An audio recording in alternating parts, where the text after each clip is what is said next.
Hey, again, thank you for inviting me to come back here. I know last year we talked about the emerging markets. We were talking in the context of the challenges of forecasting the automotive industry. We talked about the challenges of forecasting the cyclical industry. Again, in my role, I'm a forecaster primarily. I'm an economist, but at General Motors, most of our time is spent forecasting. That's where our role is. But what I wanted to share today with you is more or less talk about, what are some of the broad factors that affect our ability to forecast. And we'll see that, in essence, really the bottom line, what we're going to talk about is that there's a lot of moving parts in forecasting, especially the vehicle market. And because the vehicle market almost mimics the global economy or even the single economy. And because you have all these different moving parts, it's really challenging trying to forecast the next 5 years, even the next 1 year, but mainly the next 5, 10, 15 years. My role at GM is to really do a 10-year industry forecast. That's what my primary role is. I develop a model that helps us try to forecast long-term industry sales. But part of what goes into all that is a lot of economic background information. So we're going to talk a lot about the different factors that go into forecasting. Not so much about the technical aspects of forecasting, but at least tell you what we have to look at in terms of forecasting the vehicle market. Now, I realized my presentation was in a widescreen format, and I know that, so you're going to see the words probably get a little messed up during the presentation, but we'll be able to handle it. Yeah, see, it's a little messed up. But I want to at least share with you at least what our department looks like. So let's get a view of our staff. Very small staff. We actually cover all the countries in the world in terms of where we sell vehicle sales. But we have a very small staff. We have a chief economist, of course. My role is senior manager of economic industry forecasting international. What my role is I cover Asia Pacific plus China, Africa, Middle East, and South America. That's all the markets I cover. I also cover the foreign exchange forecasts. That's another part of my role for the globe. Then we also have a senior economist that covers North America and China.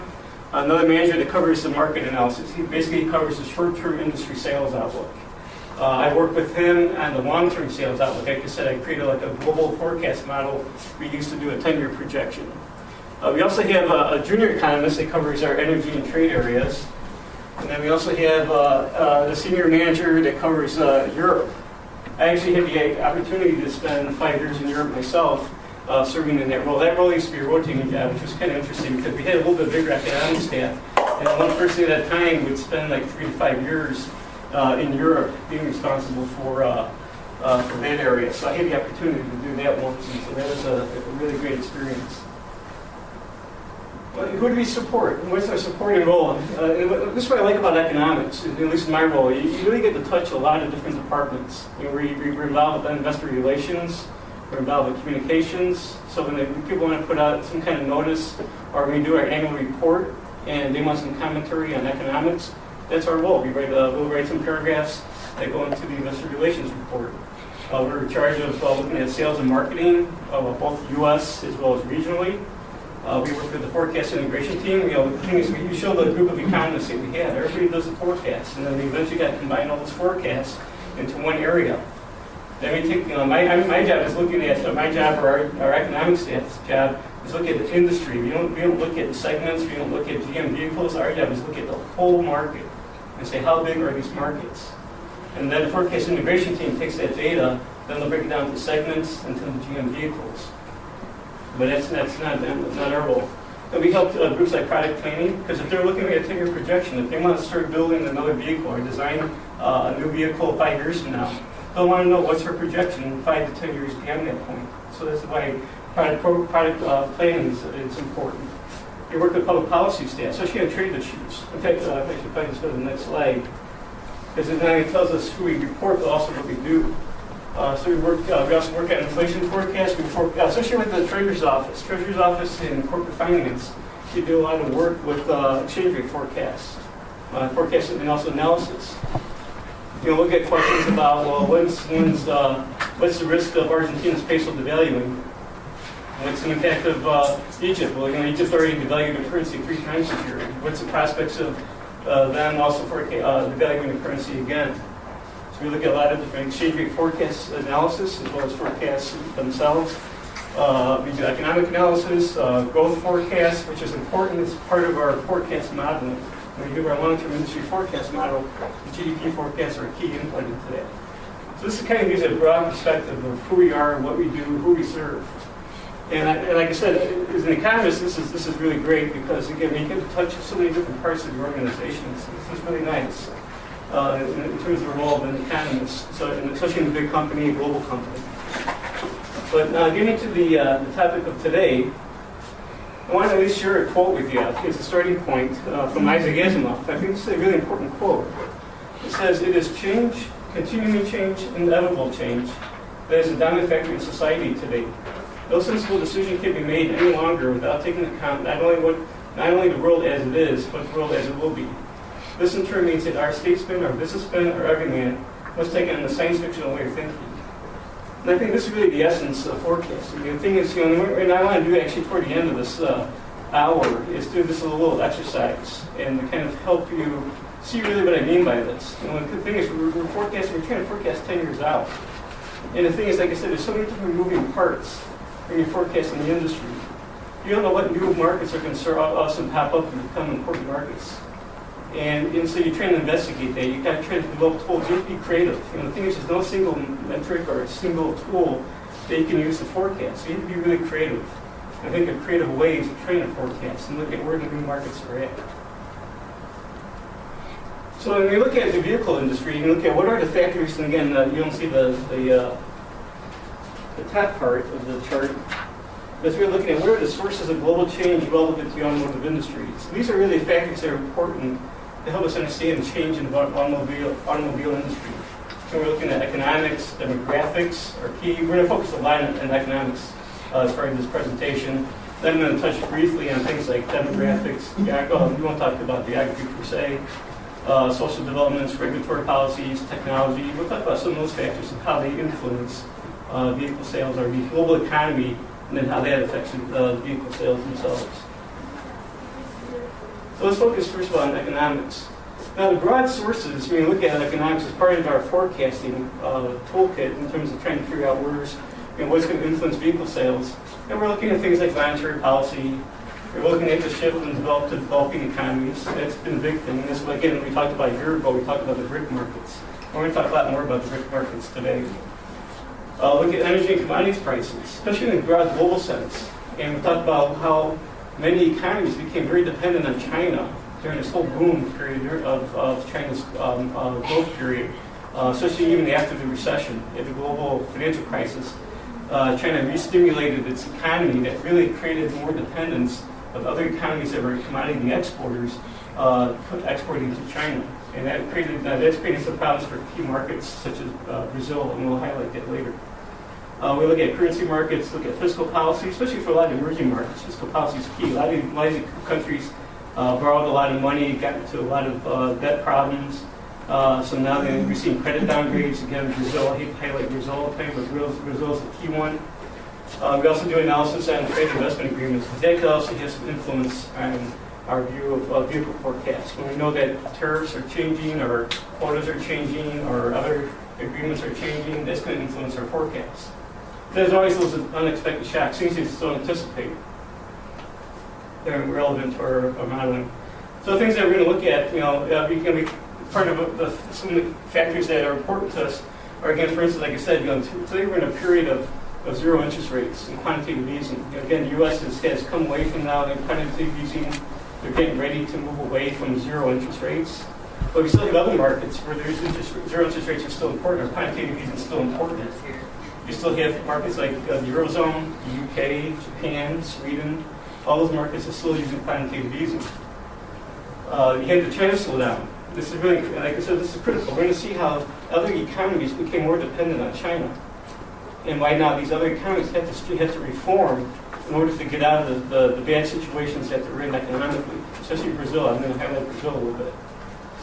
We also talked about the commodity super cycle was a key part of it. We talked about how commodity super cycle was a key influencing factor that made many economies shift away from, for instance, like Brazil, shift away from the U.S. and try to become closer to China. And today we're also in a period of the strong U.S. dollar.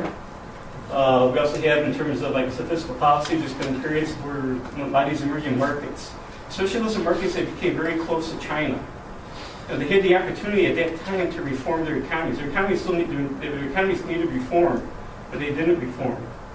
And they had the opportunity to do it when times are good. But the thing is, when times are good, it's when people don't do those kind of things.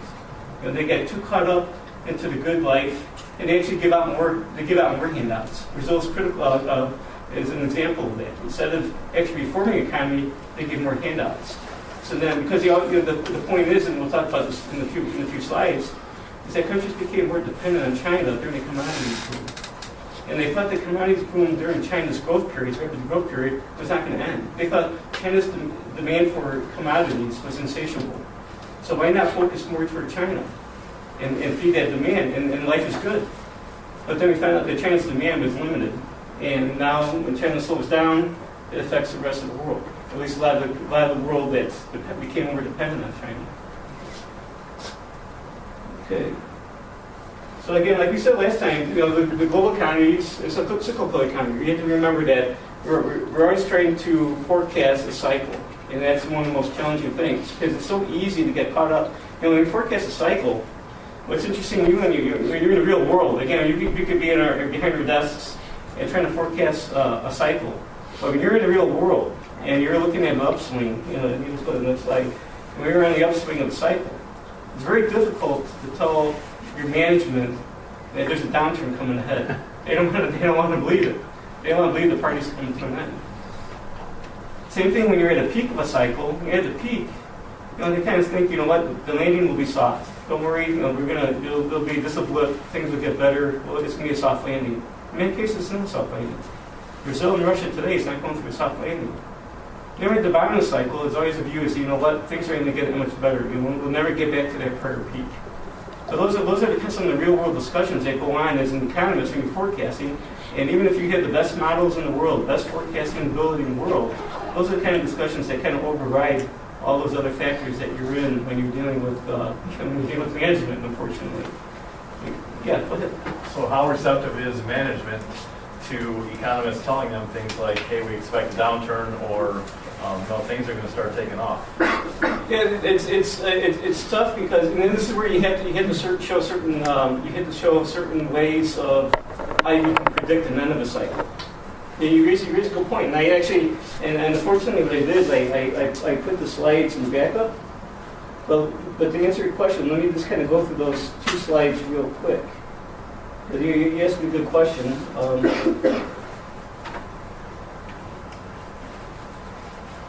So the idea is we try to do things, and this is probably better for like the U.S. One of the things we like to use, we do like to use indicators that help us predict whether a recession is coming or not.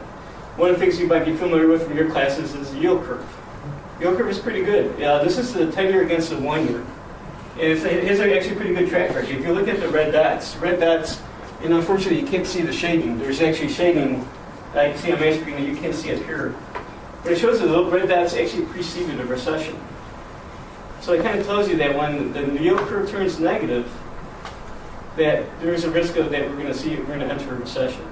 And it's going to help dictate to us, what came, like toward the end here now, if you look at where we're at now, and unfortunately you don't see the shading, I don't know why it doesn't show up. But it's showing now that there's really no risk, or very, very, very low risk of recession. We're never going to say zero probability, but right now we're showing us a very low risk of recession. What's important about this chart here, again, it's a 10-year yield against a 1-year yield. 10-year yield is about 2.2%, and I think the 1-year yield is about 0.4%. So you're looking at about 1.8% in terms of the yield curve. So you still get, and what it tells us is that with monetary policy in the U.S., that the risk of monetary policy being aggressive is very low. Because if monetary policy becomes very aggressive and goes above that 2.2%, you can see an inverted yield curve. So we expect that policy will actually be slower than we've seen in the past and not go as high. Another chart that we use kind of to help us indicate cycles as well, and again, I'm disappointed the shading didn't show up, is this here curve. This here curve actually shows consumer confidence from the conference board, looks at the present situation against the consumer expectations. And what we see when you come out of recession, and there's actually a shading here, you come out of recession, people feel real bad about today. They feel that, things are real bad today, but we know that because things are so bad today, things will get better tomorrow. So we like to look at the difference between our present situation against expectations going forward. There's a way of helping to understand where we at in the cycle. So we know that there's still room for the cycle to improve, to get better, because people still are more optimistic about forward-looking period than they are about today.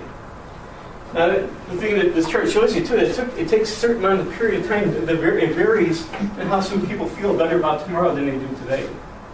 Now, the problem is, the risk is that we see here, before the 2001 recession, what people felt today was really, really good. They thought, hey, things are so good today, it's only going to get worse tomorrow. And eventually it does get worse. Same thing after the global financial crisis. Again, things got better, and the view of the people, even before it happened, before the crisis happened, they said, things can't get that much better today. What we see going forward is going to be worse than what we see today. What we see in the latest cycle, that people are feeling pretty good about today, but not too much difference than what they see tomorrow. So the cycle, we think, is going to still continue. We still see an expansion at this point. But what this tells us is that the greater the spread between expectations and what people feel today means there is a greater vulnerability. So in other words, if the Fed became aggressive in raising rates, it could mean that there could be a risk that people could feel worse going forward, and that could cause a recession. Yeah, I would interpret that we're getting ready to plateau next year. I'm sorry? I would interpret those results that we are potentially getting ready to plateau next year. Before you really? Okay. Yeah. Not go down yet, but plateau. The plateau. No, that's fair enough. But even if the plateau is, the spread between how people feel today versus how they feel tomorrow is not that bad. Yep. Where if the more it gets different to be a different, more I think there's vulnerability that could exist. So you're good point. Yeah. Yeah. You had touched on the Fed, and at some point they're going to start raising rates in the future. Do you think, they've already delayed it, a few months to a quarter now. When they do it, do you think they're going to do it as a wait-and-see approach where they'll make a move and then decide 3 months, 6 months, 9 months down the road to make another move? Or do you think they have a target and a plan that they're going to just unravel over a period of time? Yeah, our view internally is that they're going to be very cautious about it. And like I said, the key part of that is where the 10-year yields is at. Since the 10-year yield is so low, and I think I actually have the picture of the Fed's.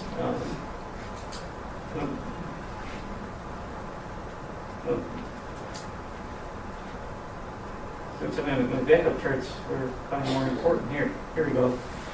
So, because here's where the Fed is at now, okay, in terms of the policy rate. Here's the inflation target at 2%. And what we see here, what's interesting is that the unemployment rate now is at full employment. It's at 5%, latest reading. Full unemployment rate is similar to where it was before when the Fed raised rates. Key difference is that we see inflation was more of a risk back then than inflation is today. So I think the fact that inflation is still not a major threat is the reason why they'll be cautious. And I think because there is a lot of external vulnerabilities, they'll be cautious. Because the 2-year yield is still low, I think there'll be much more measured or gradual pace of tightening. We don't think the peak will be as high as it was in the past, and we don't think the trajectory will be as steep as it was in the past. So it'll be like raising rates, waiting, and taking the time about doing it. Now, rates have been historically low for 10, 15 years. Everything from mortgage rates and all that. Historically, mortgage rates were 8, 9% if you go back, and they're at 3%, 4%, 15, 20 year. Do you think that as they start raising rates, people have become so used to for 15 years of low rates that there's going to be a larger psychological impact on going from like a 4 to a 5% rate than it would really be based upon the actual cost of money? Yeah, that's a good point. We actually talked a lot about that. We talked about the fact that people hit a reference point. Mm-hmm. So the people that hit a reference point when rates were maybe 14, 15% feel that, hey, what do people complain about? It's pretty good. But those people that hit a reference point where rates have been low for so long, yeah, they could see this as a much more of a problem. And the magnifying top of that is the point that this is a little bit weaker recovery. That's why we think there's still room for the recovery, but wages haven't been going as fast as they have. So even going from 4% to 7% could feel a little onerous for someone who's not really seeing wage gains. Right. So that part of it, yeah. Okay, let me go back to, We want to slide 11 or 12. okay, great, thanks. I think we're okay. Yeah, that's Yeah, where you were super. there, and then you were about to go to slide 12. All right, thank you. Now, I want to say too, because the thing is, we work with a lot of different economies, and again, we one half time time of day at GM. If you want to show the business cycle for every single economy, so a lot of times what I want to do in the next slide is kind of show you. Sometimes we get to summarize things in a way that makes you be able to show data to management in a very quick way. And what this chart is meant to do is show you that the business cycle today has become much more unsynchronized, weaker. If you look at what this chart shows, excuse me, this is the compounded annual growth rate on the horizontal axis for the period 2003 to 2007. This is the compounded annual growth rate for the period 2010 to 2014. So we're kind of looking at before the crisis and after the crisis. And what we see in this chart is that the growth rates, again, if you look from read off the horizontal axis, growth rates actually expanded from about 2% to about 12%, with China being the fastest. Okay, so you see it pretty good. Everybody's growing positively. There's about positive growth, synchronized growth, and everything is good. When you read it off the vertical axis, you see Greece here, with negative growth rates. You have Italy, Portugal, Spain, also negative growth rates. You see China at a much lower 8% growth rate. So it shows that after the crisis, things really slowed down significantly. Growth really slowed down. And so we're trying to highlight the fact that, yeah, you know what, the growth, it's not like the world we had before. So this is why when people have a concern that vehicle sales will not reach the prior peak, yeah, they absolutely do. They have a valid concern. And what are some of the factors that are contributing to that? The fact that growth has gotten weaker. Look what's happened to global trade, global exports. They really slow down. They're flat. Okay? So when the global economy is slowing down like it has been, global exports have slowed down. And part of the reason behind the slowdown in global exports is because of China. The slowdown in China. We'll talk about how China has a big dominance in how it influences the world economy in a couple of slides. With the slowdown in exports, you also have a slowdown in manufacturing activity. We like to use this chart. This is what we call the PMI, I think it's called the ISM for the U.S., but it's the Purchasing Managers Index. And it's another way of helping us understand the cycle. We're trying to explain the cycle to management. If you look at the horizontal axis, any reading below 50 means manufacturing activity is contracting. Any reading above 50 means manufacturing activity is expanding. So that's looking at the level of the index. The vertical axis looks at the change in the index, the month-to-month change in the index. So what we could do, we could create this chart, show all these different economies, and try to get an idea of how strong is manufacturing activity. So in other words, what we like to see is manufacturing activity in the upper right-hand quadrant.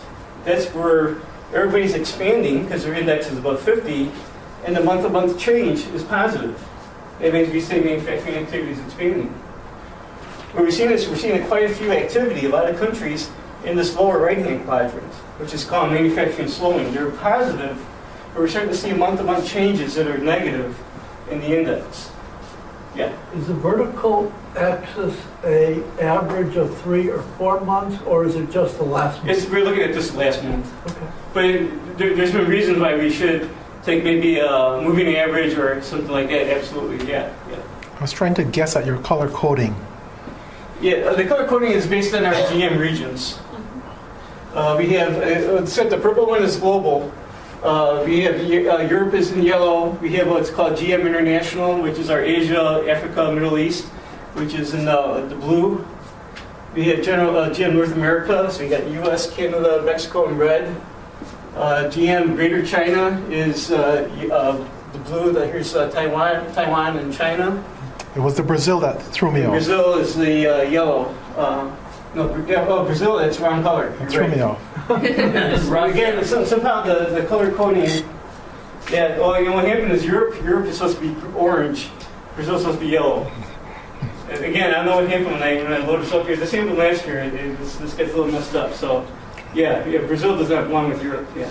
What is up with the upper left-hand corner? I cannot read that one bit at all. Yeah, it says manufacturing improving. Proving, okay, you may want to change that to orange for next time. Actually, if you look at my computer, it is orange. But for some reason, the color changes when it projects it here. I'm just suggesting you may want to go with orange or more like black or No, something. I think you're right, absolutely, You absolutely. may want to think about if that's the color you see on there, and if you project it, what will your audience see? Yeah, You want to be careful what you're presenting, because that's like, Yeah. I'm a little almost deterred by your. The material is difficult enough, I guess I don't need to make them more difficult. So. No, you're doing good. You're doing good, I say. Okay, thanks. But this is another way that we like to observe, the manufacturing, because obviously GM is a manufacturing company, so we're interested in manufacturing data. And so this is getting one way to help management understand the cycle, where we're at in the cycle in terms of manufacturing activity, how strong is it, how synchronized is it.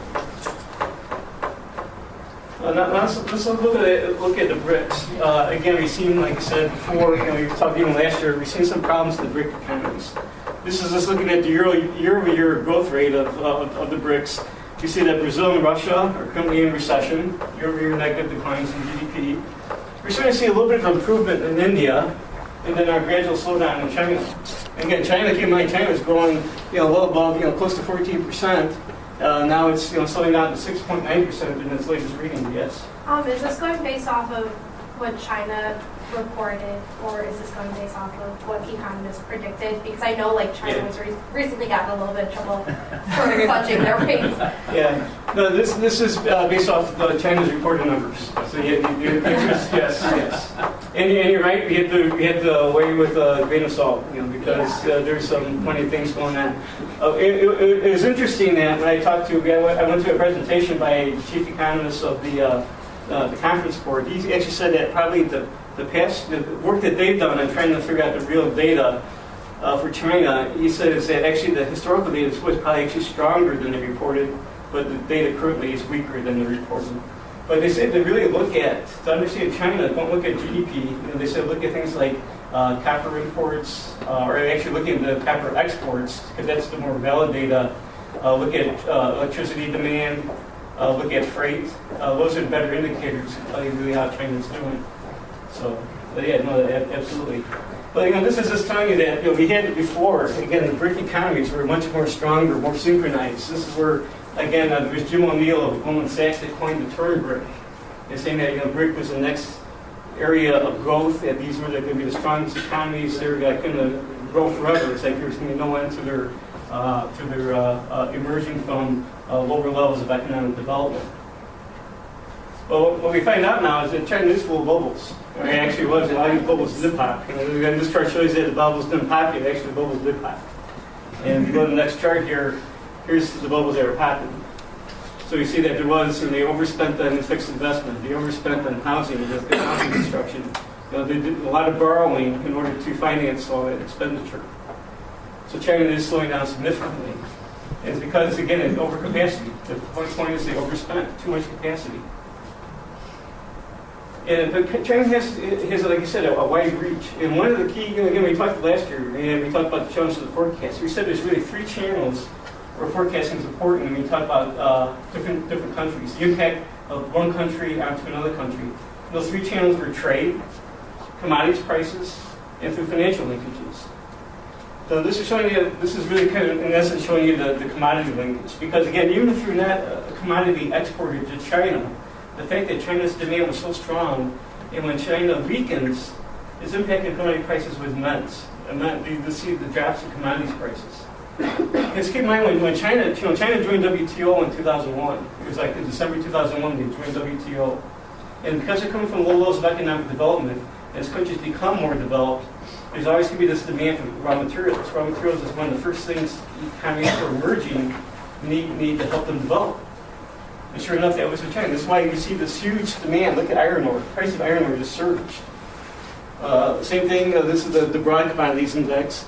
Copper demand was strong, so prices went up. Oil demand was strong. Even China was developing a strategic petroleum reserve themselves. So there's huge demand for commodities in China. And then we hit the crisis. Prices plunged. China knew it can't go through a recession. During the global financial crisis, prices plunged because the expectation was that the whole global economy was going to go through a recession. Well, China had lots of reserves, and China knew that China cannot go through recession. Keep in mind, China's got 1.2, 1.3 billion people. 600 million are already in poverty. So it had to stimulate its economy. It had to make sure it didn't fall deeper. It couldn't fall into the same situation a lot of these other economies were falling into. So it invested like $586 billion US in order to re-stimulate its economy. What did that do? Well, it re-stimulated demand for commodities. So when they implemented that stimulus program, what they did is reinvigorated demand for commodities. Okay, that's what they call it. You might have heard the term commodity supercycle. Most people thought because China was able to do this, that China's demand for commodities, for raw materials, was insatiable. It was unending. So why not take your economy and focus your economy away from non-commodities and make them toward commodities? A good example, I'll get the example shortly, but this chart shows you the trade channel. This shows that countries became more tied to China from 2001. Again, 2001 is when China joined WTO. And so obviously countries didn't have, when this horizontal axis says it's the country's percent of exports to China. So share of exports to China and a horizontal axis for 2001. And for 2014, the vertical axis shows for 2014. Again, a country's exports to China is a percent of total exports. Yes. Am I seeing this wrong, or is there actually no country below that red line? There's no country below that red line. You're actually seeing it correctly. And this is a line. This must be the line. Again, my grids didn't show up here too well, but this is the line of equal share. Right. Yeah. So if you look at all the dots are above the line. Except for South Africa, it's really close to the line, so it's not above, it's almost.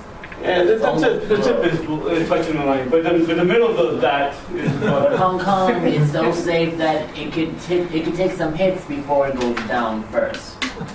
But Yeah. Turkmenistan, I'm a little sticky if I was dealing with their companies or something. I'm really sticky with them. Even though high percentage, I'm like, I don't know about that. I'd rather trust Oman with that, because there's a little bit, it's better distance between each other. Between the Congo and Angola, those three states, I'll be better off with those three than the other ones, because they're a little bit of both, you know what I'm saying? Yeah. A little bit going up scale or whatever you represent, we have these two axes. Probably the ones that are really important to look at is like Australia, was really tied to China, Chile with copper, and of course Brazil, which again we'll show shortly. Yes, you have a question? Well, an observation. Given the emerging of China in 2001 and on, it really shouldn't surprise anybody that there's no countries below the line. Yeah. Because all of a sudden it became a player. Absolutely. But yeah, absolutely. And to your point, what's more significant, even though these countries here are above the line, there's such a small share of trade. Like we're not worried about a China shock to the U.S. No. Absolutely. So yeah, no, that's absolutely correct. But this here chart kind of shows you really the reach that China has. This map on the right-hand side shows you again the major exports, the top 5 exports of each of these countries that at least have some kind of color coding in them. So in other words, Mexico crude oil is a top 5 export. Okay. So we have copper and yellow, kind of like a grayish color is iron ore. You have this kind of pattern which it's copper and iron ore. The key thing I want to look at is look at it. Like I said, look at Australia. Australia exports both copper and iron ore. Is an exporter of copper and iron ore. Look at Brazil. It's copper, iron ore, and also soybean meal. These are some of the top imports that China is importing. So it shows how broad the reach that China had, because its demand for commodities actually spread to all these countries. And again, even if you didn't export to China, it doesn't matter. The fact is when China slowed down and commodities prices plunged, if you're an exporter, you're hurt by it. That means you're exporting less, you have less export revenues, you're getting less reserves. And so even if your reserves are declining because you're spending reserves in other areas, you're at risk. Look at this chart here. This is Brazil. Exports to China and exports to the U.S. President Lula in Brazil actually made a shift, a determined shift away from the U.S. toward China because of China's insatiable. At the time, insatiable demand for raw material imports. So what happens to Brazil when it happens? Well, this is what happens in Brazil. Not only the soccer games, but your economy crumbles. So Brazil has entered a painful period. It's facing recession, rising unemployment, high inflation, credit downgrades. It's got a corruption scandal going on, impeachment. It's got a lot of bad things going on. We can see Brazil in a multi-year recession. Yes. Would you say this is maybe a good example to look at for like cases of Dutch disease where countries are shifting maybe away from manufacturing and into commodities and getting tied to China and then like Well, and we actually use that. We actually use that term, especially for Australia. Because Australia knows that it wants to diversify its economy because they haven't come close to China in terms of its exports. And the Australian dollar got very strong, and so it really lessened the competitiveness of exports, non-commodity exports out of Australia. In fact, the currency got so strong. GM, Toyota all left Australia in terms of making a production country to produce because this became uncompetitive. So yeah, you're absolutely right. Absolutely right. But this is just some of the data to highlight. Look how Brazil's in a recession. It's going to be in a recession. Look how fast the growth was for Brazil, and now it's in a recession. Look at inflation. Policy rate is 14.25%. Inflation is above its target of 4.5%. It's its midpoint. Unemployment rate is rising. Confidence, consumer and business confidence, record low. Yeah, Brazil's in deep trouble. Yes. You mentioned the corruption scandal. That you're referring to the Petro Brazil, right? Petrobras. Yes. That, like, for a lot of people, have a lot of money invested in that. Do you think they're going to bounce back? It's good. A lot of people, as in. Yeah. I was going to say. It's hard to forecast, but the thing is, you never want to extrapolate bad things for too long. Things will recover and turn around. So the answer, it will, when and how quickly, that's a different answer. But we try to be careful extrapolating negative trends too long, and try to be careful extrapolating positive trends. That was the whole purpose of my visit a year ago, was to be careful extrapolating good or bad news. But yeah, absolutely. Then Brazil's not the only problem country. You also have Russia. Next year, President Putin here in his little bubble boat, and he's isolated Russia from the rest of the world, and he's paying for it. Again, they're not a major exporter to China, but because they're so dependent on oil, the fact that oil prices have plunged hurts Russia. Now, the fact that Russia invaded Ukraine and now there's sanctions against Russia, that's the other negative part that Russia's facing as well. So yeah, so it's Russia. And here's a chart that shows that Russia is so dependent on oil that it needs actually $100 oil for it to at least have a budget surplus, or at least to break even on its budget. And right now, oil prices, again, this is showing that it's about below 50. Again, it has a deficit, and the reason why it's a big problem is, again, it has an economy. It's also a recession. You can't stimulate your economy if you don't have, at least for a country like Russia, to have a surplus, because you will be faced with credit downgrades. Your credit rating downgrade will make it more difficult for you to borrow going forward. The sanctions has pushed inflation all the way up to 60%, because they can't import, food, for instance. So that's been a problem. It raised interest rates to try to stem that inflationary pressures, with not much success. So, you have some questions? Yeah. You said that you cannot stimulate your economy unless you have a budget surplus. At least for a country like Russia, I believe that's the case. For a country like Russia, I would say yes. It wouldn't apply to the U.S. Okay. Yeah. Yes. Yeah. No, because this is why Russia actually went through a deeper crisis during the global financial crisis, why its economy plunged. Because they had to be careful. They had to be careful how it wanted to try to stimulate the economy, because once it suffers a credit downgrade, it's hard to get your credit rating back up. And given it's so dependent on oil, the fact that oil prices plunged was a big problem for it.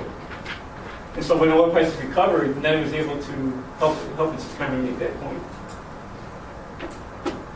Now, India is another interesting country because again, now India wants to gather investment. It knows it needs to develop itself more. And it wants to take advantage of the fact that with China slowing down, that they could kind of make up for people turning away from China. Not really turning away, that's probably too strong. But, saying that, because admittedly at work, we talk about, if China's slowing down, where's the next emerging market? What's the next market we should focus on? They say, we just don't pick one. And we're always trying to evaluate where are some of the key markets. And of course, you can't help it, India always pops up. Because it has a large population, it comes from a very low level of economic development, so you would think that India has a lot of upside. And so, Modi has this, what he calls a Make in India program, where he's trying to encourage investment into India. Now, what's interesting about India, is that if you look at the upper right-hand chart, in 1980, India and China were actually at the same level of economic development. They were at the same level in 1980. But obviously they took different paths to get where they are today. And obviously China's, from a GDP per capita perspective, it's at a much higher level of economic development than India is. And what we think is the reason behind it? Well, the reason behind it is obviously the difference in investment spending, how much each country invests. And China much higher than India. But it's also dependent on the structure of their economies. Look at 1980, China's economy is 30% agriculture, which is roughly similar to India's, 35%. But industry was a greater percentage of China's economy than India's. India is primarily a service economy. It's not going to grow as fast. The kind of investment you get into India to make it grow is not going to be coming from the service sector. So they got to come more from the manufacturing side, where you really get the kind of growth and development that we saw from China. India's not going to do it from the services side. By setting up, again, I'm being extreme here, but setting up call centers in India is not going to make you a more developed economy. But being able to set up manufacturing will make you a more developed economy. And this is what India needs to do. This is why Modi has the Make in India program, is trying to encourage investment. I should know the answers to these questions, but the structure of the Chinese economy does not seem to reflect the large increase in manufacturing, China becoming the world's factory. You see the shift from agriculture to services, but I don't know why I'm not aware of this, that industry, even though it's large, maybe the 2 points is what confounds things, but I would have thought there was an increase in the share of industry. With China, China knows that when it first became a manufacturing economy, a lot of it was like toys and what we call white goods, coffee pots and things of that sort. But they didn't want to be just strictly that type of manufacturing. They wanted to get to the more heavy-duty cars and everything else. So, and so I don't know the components of the details behind that, but that's the one thing we can tell, at least the difference between being able to grow faster and bring in more investment. You had to be more industry-based and services-based. Yeah. Part of the issue, though, is in 1980, China was very low GDP per person. And as a result, by 2013, when it had increased so substantially by their standard, that 43.9 looks like it's gone down, but it's really gone way up the amount of manufacturing that took place. So there's a huge growth there. Yeah. And whereas in India, it grew a little bit, but India just didn't have the growth overall. Oh yeah, if you were to translate this all into currency, you would see that the manufacturing is so big because of how big China grew. Absolutely, absolutely. And then when I move along, so I want to get to the one part. And again, this is when we look at our BRIC economies. And again, this is the idea. I want to show this chart because again, it's all about forecasting. Trying to predict where countries can be in terms of its influence on the vehicle market. So these are vehicle sales for 2000, 2008, 2009, and 2014. And if you look, again, you had China and Brazil as part of the BRIC economies back in 2000. Already in 2008, China grew 4 times to a level 4 times its 2000 level. Brazil nearly doubled. After the crisis, we see though how Russia went from number 5 to number 10. So it took a big hit, but a lot of the other BRIC markets continue to grow. India increased, Brazil increased, China increased. And so, and then obviously 2014, again, I'm showing you this chart. And if you look at 2015, the situation is a little bit more depressing. China's still a very strong economy in terms of vehicle sales. India is kind of running kind of flat for 2015. Russia is getting flat to a little bit lower. And then Brazil is actually now probably under France in terms of where it stands for 2015. It's really we're starting to see the downward slide for Brazil. Does China look like it'll be below 20 this year? China should hit I think China will still hit for 2015 about 25 million. Really? Oh yeah. Mm-hmm. And we'll hit about 18? But I'm not able to give our forecast. but we're not going to see China fall to 18. No. We're not? Oh no. No, not China, Yeah. U.S. Oh U.S. Yeah, U.S. can actually reach a new record. Because we are at 18.2 now. Yeah. U.S. 17.8 was the record for the U.S. And the U.S. is running gangbusters. Yeah, you can see a new record for the U.S. Absolutely. Why is he not very good? This is just like the long run curve of us. And again, the idea is that this looks like it's easy to forecast because you got this real straight line. But when you look at the details, and break it out by economy, it shows us really the challenges. But part of the reason for showing this chart is also to highlight there's a lot of different factors that influence vehicle sales. Again, we talk about unexpected shocks that occur that you don't expect to occur at the time. Institutional changes, such as dissolution of the Soviet Union or the introduction of the euro. Asian financial crisis, you got bubbles, you got China joining WTO. All these things, all these factors have a key role in influencing your forecast. So that's why when you think about it, your forecast is driven more by unexpected events than by the fundamentals. Even when you do a fundamentally based forecast, there's always things you don't expect that actually influence your forecast more than anything else. And that's kind of the intent of showing you this. I'm kind of running out of it. The next couple of charts are just kind of highlight. I want to kind of run through these kind of quickly because I want to leave more room for questions. We also look at demographics. Demographics are important. This the importance of this chart is to show that the peak when people first buy an auto is around 25 years of age.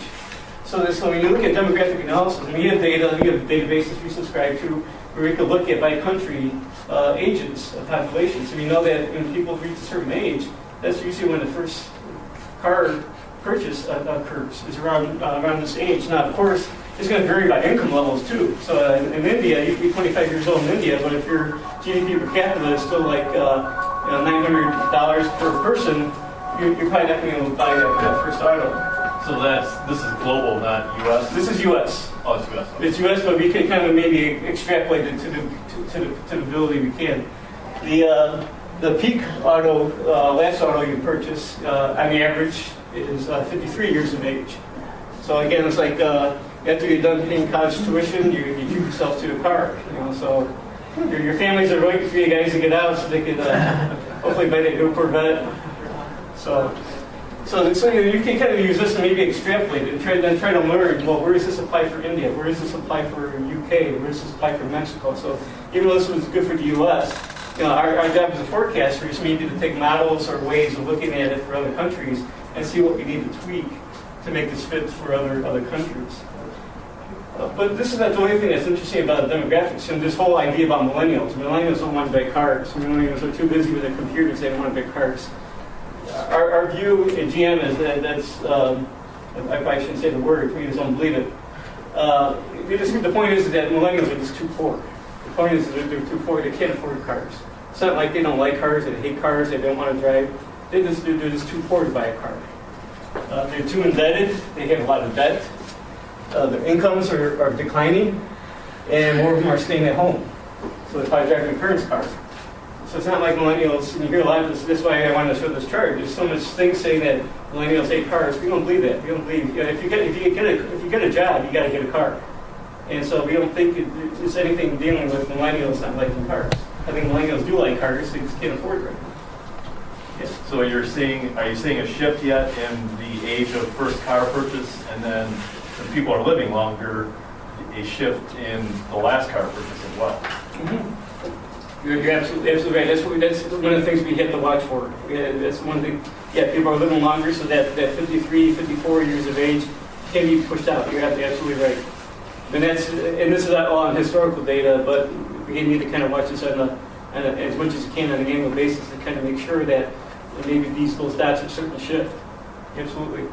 Yeah, Brian, you have a question? Yeah, have you, all the talk about, like millennials don't buy cars and stuff, have you like looked into maybe like Uber and how people just sort of pay for rides now? Yeah, we're going to try to Uber in a minute. Okay. You're headed in the right area. All right. Social developments. Uber. Yeah, Uber is an interesting thing. So now the thing is, this whole idea, car sharing. Is car sharing going to take away from vehicles being purchased? My own personal view is I don't think so. I think if anything, Uber is actually maybe eating more into the profits or the market share of taxi drivers. So I think on that we're not seeing an increase in car sharing per se, but maybe seeing an opportunity, a profit opportunity through new technology that allows you to steal away from taxi cab share. So so that's a bit, again, one point. Again, you can't see the chart, but the idea is that is car sharing going to affect vehicle ownership? Vehicle ownership is one of the key things. Before I get to the chart, urbanization, another trend we're looking at. And again, as long as road infrastructure doesn't change, if it's static, you don't want to be driving in this. You prefer to have public transportation. But this can limit how strong or how high market saturation gets. This here chart that I showed you last year too, this is kind of almost based on the type of modeling I do when I do long-term forecast modeling. We have what we call a Gompertz curve. You might have heard of a Gompertz curve or an S-shaped curve. That's a model that we used, and I used to develop a long-term industry forecast. So each country has its own Gompertz curve or S-shaped curve to determine where its market saturation level is. We know that market saturation is partly dependent on factors such as urbanization, congestion, those types of factors. When you look at economies such as Singapore and Hong Kong, again, they're very concentrated. Geographically, they're concentrated areas. And so there's very limited room for them to grow, especially in terms of infrastructure and vehicle sales. So their market saturation levels, so I've been trying to draw an S-shaped curve, they're basically at their mature stage of the Gompertz function, of the S-shaped curve. So we're not going to see them move up more. But again, so what's important is that a lot of these developed markets are roughly near what we call market saturation levels, where their demand is, you're looking at more replacement demand than new demand. Whereas a lot of these emerging markets, we're seeing actually more potential for new demand than replacement demand, because there's still potential for these countries to grow. They're still developing. And at this point of the curve, you're seeing a bigger increase in the part per capita for a small increase in income. So you can move income small, and you see a bigger increase in vehicle ownership, which is telling you there's more room for new demand than there is for replacement demand. Here, you can have big increases in GDP per capita, but you're not going to get much change in market density, vehicle density. So part per person is going to be much smaller. It's because at these levels, it's more replacement demand than new demand. Because you're at points where you already have a lot of congestion. You're at population density is high, congestion is already high, urbanization is already high. Doesn't Singapore and Hong Kong both have huge taxes on automobiles? Yeah, they do a lot of manipulation in terms of how they... And so does China and Shanghai. Yeah. And in China, I think they also have lottery systems for vehicle sales. Pollution is a big issue, so they're trying to address pollution type issues, so absolutely. Regulatory policies, I'm just going to kind of flip through this. Again, this is the idea that, again, fuel efficiency is going to keep things. Fuel efficiency is not going to affect the size of the market. It might just affect what kind of vehicle you purchase, not so much the size of the market. Technology is going to be key. Here's another Isaac Asimov quote. Again, this is him quoting back in 1964. He was asked about the 50-year outlook for many things. One of the things was automobiles. And you look at the quote, it says, "Much effort will be put into designing vehicles with robot brains, vehicles that can be set for particular destinations and will then proceed there without interference by the slow reflexes of human driving." That's our autonomous vehicles. This is what we're doing. This is, we have the Cadillac Super Cruise. It's a cameras on the vehicle to kind of keep the car in the lane. Accelerate when you can't accelerate. Slow down when you need to slow down. Turn the car when you need to turn the car. I kind of like this cartoon here. You know, see what's driving school going to be like? You know, when you need to get your license, you know, what are you going to have to do? And then the view that you're going to see very high penetrations of autonomous vehicles. You know, the infrastructure, and this is going to be big infrastructure spending this year. You know, for the U.S. to be able to have, because you need cameras and sensors and all that stuff to make all this work. Yeah. Do you see this really impacting the overall demand for vehicles? Or is it just a replacement of current technology with new technology? It's mainly a technological development than it is an issue regarding fewer cars being out there. But you bring up a good point. You're asking the right questions because, again, this is the whole Isaac Asimov thing. You need to look forward and you need to think outside the box. You need to think that, you know, again, I'm talking from a GM perspective, so do I want to think that cars are going to go away? Of course not. So, but from your perspective, you're not part of it. You don't have any ties to the auto industry, and you're asking the right question, very much the right question. You got to think outside the box. Well, what could be different about this world? You go from autonomous vehicles, what's the next step after autonomous vehicles? It could be something totally different. So you're asking the right question. Now, I wanted to ask you is that, you know, and again, this was a little exercise. Going back to 1955, what do you think some of the top 20 Fortune 500 companies were in 1955? GM. Ford. Like you said, GM. GM number one at the time. Probably a railroad, too. GM. But you look at this is kind of interesting. 1955, again, 10 years after World War II.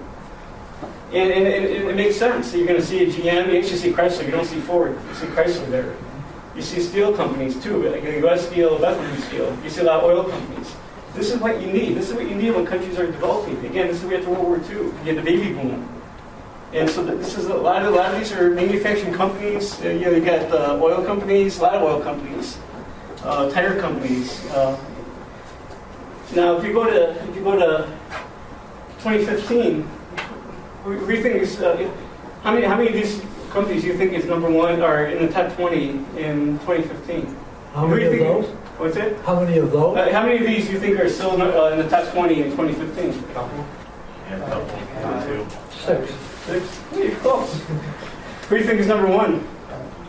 Number one is Walmart. Yeah. You came here prepared. Walmart's number one. That's what I do for a living. In fact, only 5 of the top 20 in 1955 are in the top 20 in 2015. Okay, and then even more importantly, and I know we don't have time to really discuss the deal, but there's also shifts towards communications, healthcare, and technology. And that kind of reflects what's going on in the U.S. You know, we moved away, you know, a lot of manufacturing went overseas.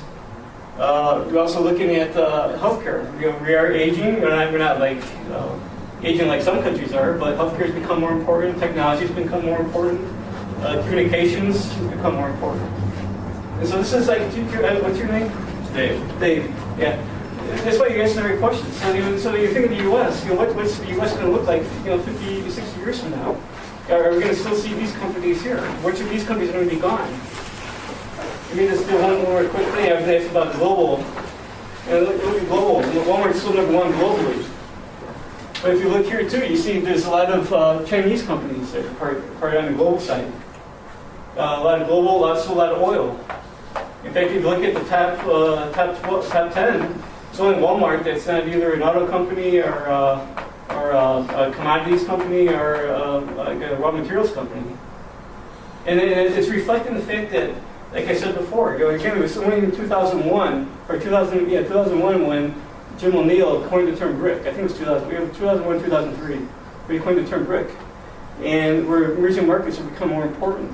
And to me, the way I look at it, this 2015 column is reflecting the same thing as in the U.S. in 1955. You're starting to see the same types of things.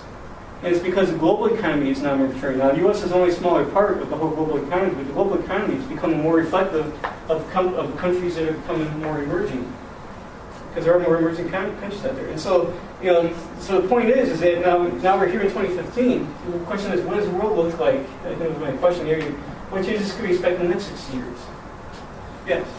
I think your 2015 in the U.S. shows something that most people don't know.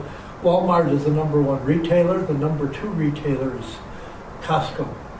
Okay. And you can see it's the only other one on there, Yeah, it's yeah. number 18, Yep, yep, absolutely, yep. Costco. Yeah. Okay.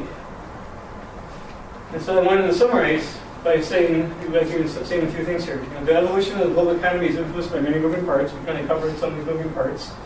And they relate those moving parts from an economic or fundamental basis to an industry that also goes on a fundamental change. Shows you how complex the automobile industry really is. It's very difficult to forecast the industry because the economy is moving in one way and the industry itself is trying to mesh with what's going on globally. And so, you know, to me, the key is to understand and adapt to a dynamic environment. I think that's kind of what Isaac Asimov was trying to say from that perspective. And knowing that change will be the key driver of the industry's involvement, as opposed to simple extrapolation of recent trends. That's why I say, again, this goes back to what we talked about last year. Don't extrapolate trends. That's where you make your biggest forecast errors. We showed that last year. So you have to be more forward thinking. You have to think outside the box. Think about, and then you can still use the tools, use the relationships you saw in the past. Like I said, when we looked at this chart here, the idea is to look at what patterns are emerging, what patterns are the same, and what are different. But then, like you said, you know, are we going to still have autonomous vehicles 60 years from now? The world be so different that you'll have autonomous trains, something different. You have to think about that.